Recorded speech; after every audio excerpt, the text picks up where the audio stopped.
안녕하세요, 디빌레라 여러분. 11월 마지막 날입니다. 오늘은 1월산 얘기를 잠시 접어두고 제가 중요한 게 생각이 나서 여러분들 참고하시라고 이 얘기를 하고 넘어가야 되겠어요. 제 어렸을 때 얘기인데 저희 집안이 손이 좀 귀하고 특히 남자들 수명이 좀 짧은 편이었어요.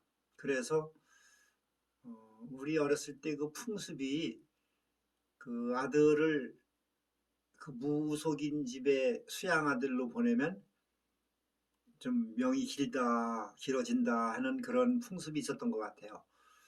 그래서 뭐 거기 가서 사는 건 아니고 그냥 이름만 이제 올리면 정성을 들여서 그렇게 한다는 뜻이겠죠. 그래서 제가 7살 때인가 할머니 손에 이끌려서 그 처음으로 이제 무당집이라는 데를 갔는데 좀 신기했죠. 근데 뭐 무섭거나 그러진 않았고 좀 좋았던 것 같아요. 그리고 특히 그 동자가 거기 있는데 동자를 보니까 굉장히 재밌고 친근감이 가죠. 같은 또래니까. 그 후로 어떤 그 사춘기 시절 될 때까지 아마 꽤 갔던 것 같아요. 할머니 손에 끌려서. 그리고 이제 제 어렸을 때 우리 할아버지가 돌아가셨는데 그때가 국민학교 3학년 때인가 그래요. 그 10살 무렵인 것 같은데 저희 할아버지가 마을에서 한의원을 하시고 또 훈장 같이 이제 뭐 글씨 그 한자도 가르치고 뭐 이런 분이었어요. 그 뭐 쉽게 말하면 지역 유지였죠. 저희 마을이 시골이라고 해도 당시에도 벌써 500호가 넘는 큰 면소재지였어요. 읍 정도 되는 그 정도로. 그런데 우리 할아버지가 갑자기 돌아가시게 된 건데 뭐 요즘 말로 이제 그게 뭐 심근경색이라든가 뭐 심장마비 같은 그런 건가 봐요. 친구분들하고 노시다가 밤에 뭐 마을 전체가 난리가 났죠. 예, 유지가 돌아가셨으니까. 저는 뭐 말도 못했지. 그래서 이제 막 그 소리를 듣고 이제 할아버지는 있는 데를 뛰어갔는데 우리가 그때 이제 집이 2개였었거든요. 할아버지 그 한의원 운영하시면서 생활하시던 그 기와집이 하나 있었고 조금 떨어진 곳에 이제 우리 살림집이 있었고 그랬어요. 그런데 거기 그냥 한 걸음에 뛰어갔는데 어른들이 못 들어가게 막더라고요. 그래 그걸 뚫고 들어갔지 이제. 제가 또 어렸을 때부터 좀 당돌했어요. 그래가지고 막 뚫고 들어가니까 아 할아버지 그 수의를 갈아입히던 순간이었어요 그때가. 근데 할아버지의 죽음을 딱 보는 순간에 겁이 덜컥 나고 솔직히 정이 떨어지더라고요. 그렇게 보고 싶어서 뛰어갔는데 그래 나와가지고 이제 집에 와서 하염없이 울기만 했지 뭐. 근데 그때부터 내가 이렇게 아프더라고요. 정말 아픈 정도가 어, 아무것도 못 먹고 물만 먹어도 설사하고 아래 위로 토하고 싸고 했는데 애가 그냥 며칠 동안에 그냥 다 죽어가는 거야. 뭐 손을 쓸 수가 없는 거지. 어? 정말 어떻게 할 수가 없었어 그때. 그때 할아버지 초상 치르면서 아마 3일장은 넘었던 것 같고 지금 기억에 5일장인가를 했던 것 같아요. 하여튼 꽤 크게 했어요. 그런데 나는 그냥 다 죽어가면서 누워만 있었고 뭐 아래 위로 싸고 토하니까 대책 없더라고요. 어린애가 무슨 힘이 있어. 그랬는데 이제 할아버지 상여가 나가는 날이었어. 그런데 나는 다들 이제 산에 따라가야 되고 그 상여가 우리 그 앞마당에 와가지고 몇 바퀴 돌고 이제 그러고서 가는데 나는 누워서 꼼짝도 못하고 있었어요 그냥. 그 다들 산에 따라갔는데 나는 이제 동네 아주머니 친척 아주머니 한 분이 나도 지켜야 되고 집도 지켜야 되니까 내 옆에 있었고 다들 산으로 갔어요. 그런데 어, 그 내가 방 누워 있는 그 방이 상당히 큰 방이었어요. 문도 양쪽으로 있었고 또 문도 이 보통 시골 문 이런 창호지 문 같이 한 짝문이 아니고 양쪽으로 열게끔 돼 있는 두 짝문이었었어요. 그러니까 꽤 큰 방이었지. 그게 아마 손님들 주로 접대하고 했던 방인 것 같아. 근데 거기 누워 있는데 갑자기 그 바깥쪽에 통하는 그 문이 그냥 벌컥 열리더라고. 열리는데 웬 순경 둘이 구두 신은 채로 그냥 방 안에 들어오는 거야. 그 이제 요즘 사람들은 이제 그런 용어가 좀 어색하겠지만 요즘엔 경찰이라고 그러죠. 어? 근데 그때는 순사, 순경 이렇게 얘기했지. 근데 옷도 지금 경찰은 좀 이제 좀 많이 개선됐죠. 근데 그때는 그 영화에 나오는 일본 순사들 같은 그런 복장이었어요. 까만 옷에 단추가 이 금장으로 된 그런 단추가 달려 있었고 뭐 그랬던 것 같은데 어쨌든 문을 벌컥 열고 들어온 그 순경 둘이 손에는 동아밧줄, 오랏줄을 들고 있더라고. 그래서 탁 들어오더니 내한테 와가지고 가자 그러는 거예요. 근데 내가 안 간다고 버티는 거지. 그랬더니 양쪽에서 탁 잡더니 끌고 가더라고요. 그게 이제 저승사자였던 거야, 사실은.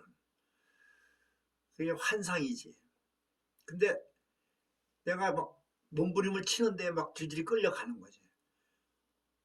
그러면 그 옆에 있던 아주머니는 얼마나 놀랬겠어요.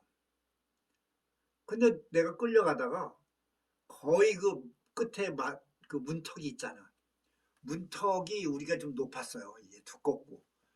그 문턱에 딱 다리가 걸린 거야.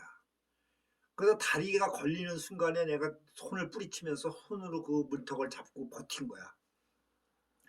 안 간다고. 그러면서 막 내 아저씨 잘못했어요. 뭐 살려주세요. 이러면서 그냥 막 어? 버텼던 것 같아. 그러니까 둘이서 서로 쳐다보더니 아 이놈 참 하더라고. 그러더니 그냥 가자. 다음에 또 오자. 그러면서 둘이 그냥 날 놓고 가더라고요. 그게 이게 나중에 설명을 하겠지만 이 저승사자의 모습이 어, 여러분들도 이렇게 보이는 사람도 있고 보통 영화에 나오는 그런 뭐 갓 쓰고 검은색 옷을 입고 그 한복 같은 두루마기 같은 거 입고 뭐 그렇잖아 분위기가. 근데 이게 나중에 내가 연구를 해보니까 이 저승사자의 모습은 다 다르게 나타나요. 대개가 이제 그런 영화 속에처럼 그런 복장인데 어? 눈도 뭐 퍼렇게 보이고 좀 냉엄하게 보이는 그런 거 있잖아 분위기가. 난 어떤 순경으로 와서 보인 거지.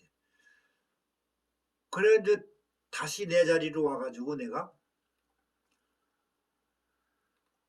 아주머니한테 그랬다는 거야. 나 배고파요. 밥 좀 줘요 그랬대.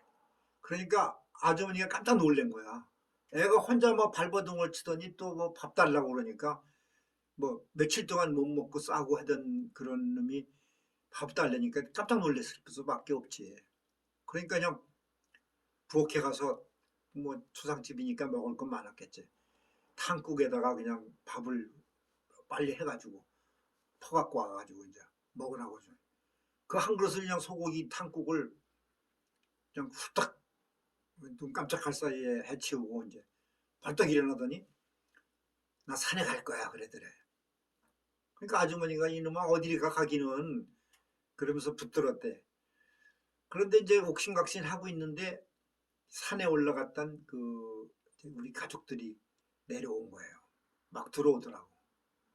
그러니까 이 아주머니가 우리 할머니하고 엄마한테 이제 그 상황을 얘기를 한 거야. 상황 보고를 한 거지. 그랬더니 우리 할머니가 털퍼덕 주저앉더니 그냥 대성통곡을 하시는 거예요. 그러면서 막 고인이 되신 할아버지 욕을 하는 거야. 그 욕이 뭐 어떤 이런 상스러운 욕보다는 내가 생각하기에 아마 이랬던 것 같아. 이 영감아 죽으면 너 혼자 죽지 왜 손주를 데려가려고 그랬던 거야? 그러면서 막 화를 내는 욕을 하더라고. 나는 이해를 못하죠 그 상황을. 할머니가 왜 저러나. 그러더니 그냥 막 뭐 몇 마디 더 했던 것 같은데 우리 어머니도 막 울고 이제 어쨌든 그래가지고 나는 그냥 깨끗이 났어요 그 상황에서. 참. 근데 여기서 이제 내가 얘기를 해주고 싶은 건 우리 할머니가 원래 이 마을에서도 호랑이 할머니라고 소문이 나신 분이고 눈도 그렇고 우리 할머니 무서웠어요. 나 중학교 시절에 사고 치고 이래가지고 난 아였지 중학교 때는. 근데 학교에 찾아가서 뭐 교장까지도 막 흔들어 놓던 그런 할머니야 우리 할머니가. 무서운 할머니지. 근데 할머니 그 영적인 힘이 더 무서웠던 거야. 내가 이제 어렸을 때 건강했지만 이 1년에 한두 번씩 되게 아팠어요. 나는 그게 신병이었던 거야 알고 보니까. 그런데 뭐냐면은 그냥 내가 운동을 좋아했거든. 그래가지고 이제 막 땀 흘리고 많이 무리를 많이 하는 뭐 그런 편이었는데 나는 아프면은 목부터 오더라고요 항상 이 편도. 그리고 목이 붓기 시작하면서 열이 나기 시작하는데 그거 다들 그렇잖아요. 무리하면은 왜 몸살 나면서 편도선 붓는 사람들 많잖아. 그런데 정도가 좀 심했지. 열이 한번 나면은 막 40도까지 올라가고 이제 대단한 그렇게 아팠어. 그리고 한번 아프면 약도 안 듣고 한 일주일을 그냥 죽는 거예요. 애가. 그래서 막 집에서 그냥 참 이불을 그냥 막 몇 겹을 쌓아놓고 그 속에 넣어놓고 땀을 흘리려고 막 그러고 별짓을 다 했어요. 근데 그 아픈 와중에 이제 가위를 눌리는 거야 내가. 그 가위 눌린 게 정말 좀 불가사의한 일이었어요. 보통 가위 눌리는 게 이제 뭐 어떤 무서운 귀신이 나오거나 뭐 이런 거 아니에요? 근데 나는 좀 가위 눌린 게 좀 특이했어요. 뭐 예를 들자면은 어떤 알지 못할 큰 그런 사람 형체는 안 보이면서 목소리로 오늘 밤 안으로 뭐 탱크를 뭐 16대인가 11대인가를 만들어 놔야 된다. 뭐 이런 명령이 떨어져. 그럼 또 나는 그걸 이제 지켜야 될 거 아니야. 그래갖고 막 어? 밤새도록 탱크를 만드는 거야. 이거 말도 안 되는 얘기지만. 그런데 말도 안 되잖아요. 그게 탱크를 어떻게 만들어. 그런데 어쨌든 밤새도록 하나인 걸 만들었어. 그런데 이제 나중에 아침이 돼가지고 그 명령을 내린 그 누군지는 모르지만 와가지고 이놈 한 개밖에 못 만들었어? 그러면서 그럼 벌 받아야지 하면서 그 벌이 뭐냐면은 탱크 밑에 넣어놓고 탱크로 깔아 뭉개는 거였어 나를. 내가 만든 탱크를 그걸로 깔아 뭉개는 그런. 그러니 숨이 막혀 죽죠. 그러니까 막 자지러지고 이제 막 숨 넘어가지. 그걸 식구들은 보니까 기가 막히죠. 뭐 그런데 그때 이제 되면은 우리 할머니가 주술 행위를 하신 거야. 난 할머니 지금 생각하면 이제 이해가 가. 할머니가 왜 팥이며 소금이며 고춧가루며 이런 거 섞어가지고 이렇게 냄비에 넣고 이 볶잖아요. 볶아가지고 그걸 갖고 부엌칼 큰 거 들고 이제 방에 들어와. 그래가지고 나한테 막 뿌려. 응? 그 볶은 거를. 그거 아마 보신 분들이 있을 거예요. 그걸 푸닥거리라 그러죠. 그러고 나서 이제 뭐 알지 못할 그런 주문 같은 거를 막 어?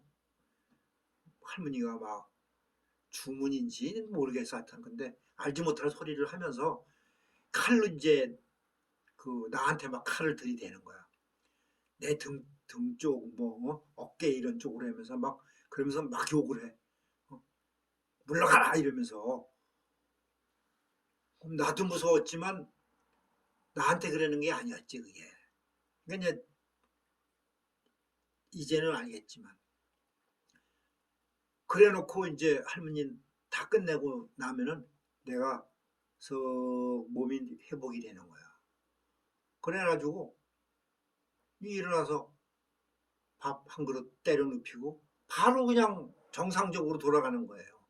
이게 여러분들 이해가 안 갈 거죠. 그죠? 나도 이해가 되질 않아. 근데 사실이야.